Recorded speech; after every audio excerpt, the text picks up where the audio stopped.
Okay, so ito na kabayan, no? Nandito na yung tarpaulin. Para at least meron na kayong idea kung ano magiging itsura. Ganito pala siya, oh.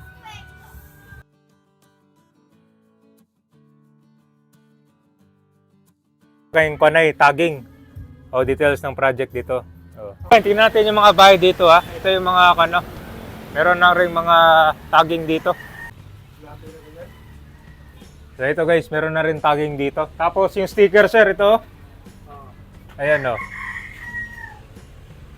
Bataan Cavite Interlink Bridge Project. Ang Bataan Cavite Interlink Bridge ay may higit 32 kilometers. Ito ay dadaan dito sa waters of Manila Bay. Magsisimula yan dito sa may barangay Alas Asin in Mariveles, Bataan at magkoconnect dito sa may Naik, Cavite.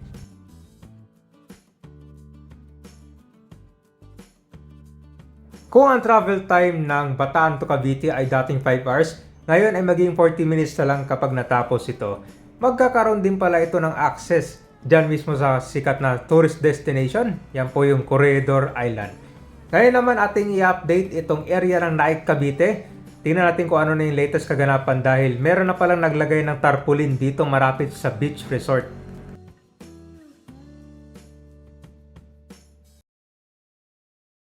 Nandito na tayo ngayon sa Naik, Cavite. Ito.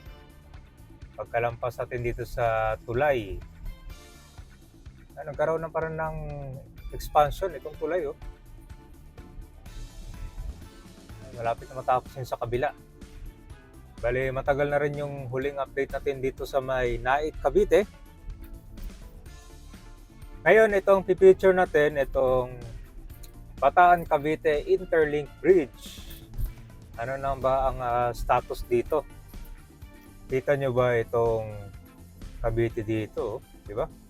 Ang dami pa mga bakanting lote. Oh. Okay, so nandito na tayo ngayon. Nakanan tayo sa Timalan, Concepcion.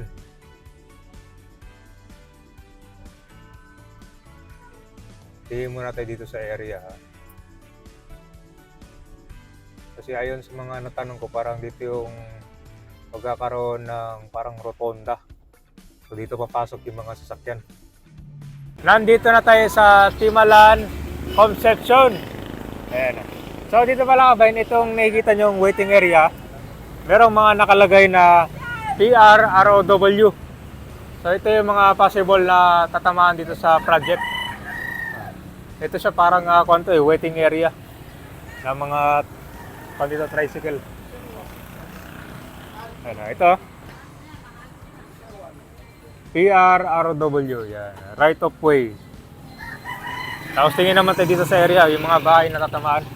Meron na rin mga tagging dito para sa project. Tingnan natin dito. So ito guys, meron na rin tagging dito. Tapos yung sticker, sir, ito.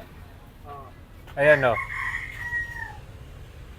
Bataan Cavite Interlink Bridge Project BCIB 0201.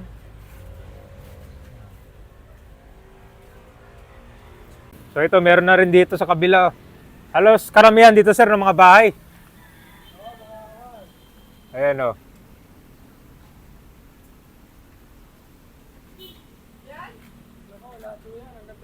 So ano, sir, mabibigyan kayo ng dito, relocation? Hindi o. Parang kayo na bahala, sir, harap ng konyo. Oo. Gano'ng kalaki ba yung dito? Tatamaan dito, sir? Ako, hanggang doon pa ako. Hala to. Pero ito lahat ba, sir? Wala rin dito. Lahat o yan kasama. Meron nang nag-demolish dito? Wala pa? Wala pa, wala pa naman babayan eh. Wala pa? Oh, sige. So, malaki pala yung area dito. Kabay, meron din pala dito. Dito sa may pinaka bunga ditong kalsada. Dito. Tapos nito ngayon, padiretso to kabayan, papunta tayo ngayon sa beach naman. Yan natin yung situation. So mostly mga dito, residential area. Ito yung Antero Soriano Highway. Tapos dito tayo nag-update kanina. Ito yung mga tatamaan ng mga bahay. yan yung mga merong tagging. Tapos ayon sa mga karamihan ng natanong ko dito, etong daanan ng tulay pala, parang pag ganito siya. Kasi ang dadaanan ng tulay, yung mga bakanting lote, may kita mo naman dito na puro mga agricultural land yun dito, no? So parang pag ganito yung daanan niya. Tapos, dediretso to dyan sa may beach resort. So mostly, ang dadaanan nito, yung mga bakanting lote na. Kasi kung mapapansin mo dito sa main road nitong Timalan Concepcion, maraming mga bahay dito at saka commercial area. Kaya, hindi dito dadaan yung tulay. So at least ito, ma-visualize nyo na kung paano kayo papasok. So dito sa Antero Soriano Highway din magkakaroon doon parang rotonda. So dito yung pinaka-entry point yun. Tapos lulusot yan dyan hanggang sa may beach resort. So pupunta tayo ngayon dyan. So ito guys, papasok na tayo ngayon dito sa Timalan Concepcion. Tapos punta tayo doon sa dulo, sa may beach. So mostly dito sa mga area na to mga bahay ang tatamaan.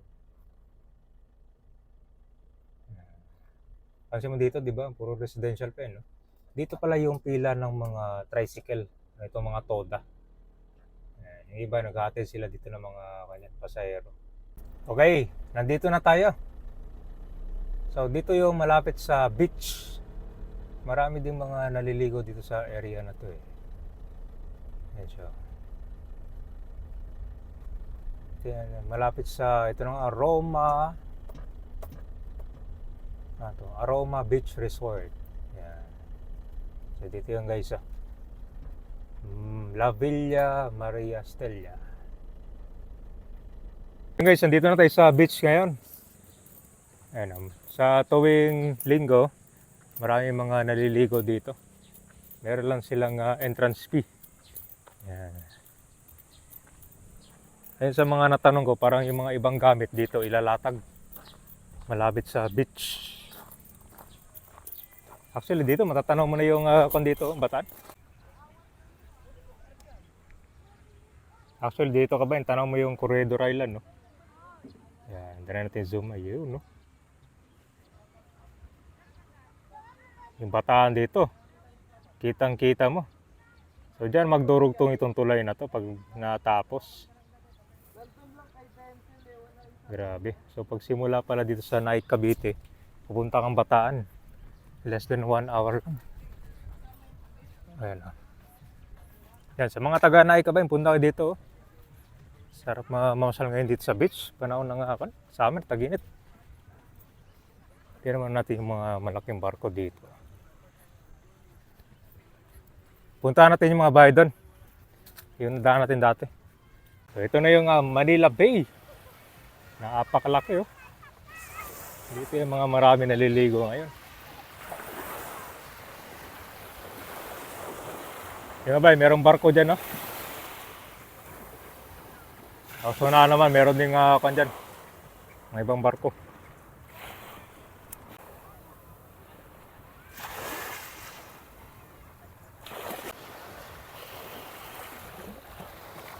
Mas marami pala dito sa kabilang side, naliligo.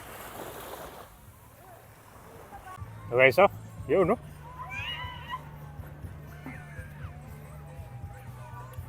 Talagang summer na ngayon, no? Grabe, dami naligo.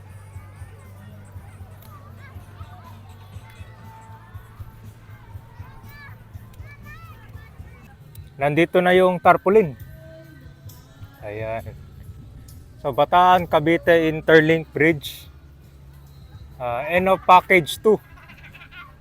Ayan na pala siya. So, ito yung detailed engineering design ng consultant. Para at least meron na kayong idea kung ano magiging itsura. Pero ito pala siya,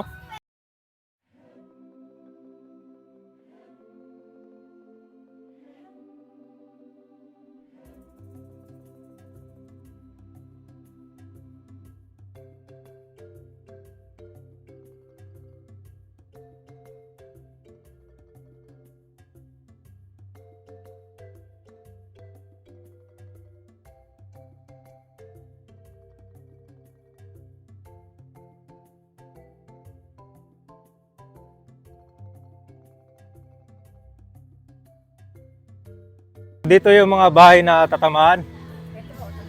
Ito, Meron na rin palang sticker. Kayong panay, tagging. O details ng project dito. Oh. Oo, paano kami dito eh. So ito, kailan ito nilagay? 2021 pa. So ito yung mga bahay na tatamaan na dito. Ito ho, ayan. Saka yun. Ito. Ito. O, PRRW. Ito ho, ito kami ganyan nila. Meron din dito. Ito. Ito. Ito. Oh. Yan. Paano bang magiging kuha nito, ma'am, ang daanan ng tulay? Dito galing. Diyan galing. Oo. Simula doon sa may, di ba meron toda doon sa Soriano Highway? Oo. Diretso pa ganon? Oo, paliko-liko yata yan eh. Ito na yung beach area. Somewhere dito, yung magkakaroon ng tulay para sa Bataan Cavite Interlake Bridge. So, dito yan sa area. No? Ito yung mga bahay na pinunta natin kanina. So, yan yung mga merong tagging at matatamaan dito para sa project. Pero malawak naman tong beach area dito sa may Naik Cavite. Kaya malaki pa yung abangan natin kung ano yung magiging final na construction dito. Ayon din sa mga natanong ko, yung mga equipments na gagamitin sa project, parang dito nila ilalatag somewhere dito. Dito sa area kasi marami din mga naliligo yan. Ewan lang natin kung meron pa rin mga pwede maligo dito pag nag-start na sila or naglatag na ng mga gamit. Yan na, tuwing weekends, yan ang dami dito naliligo.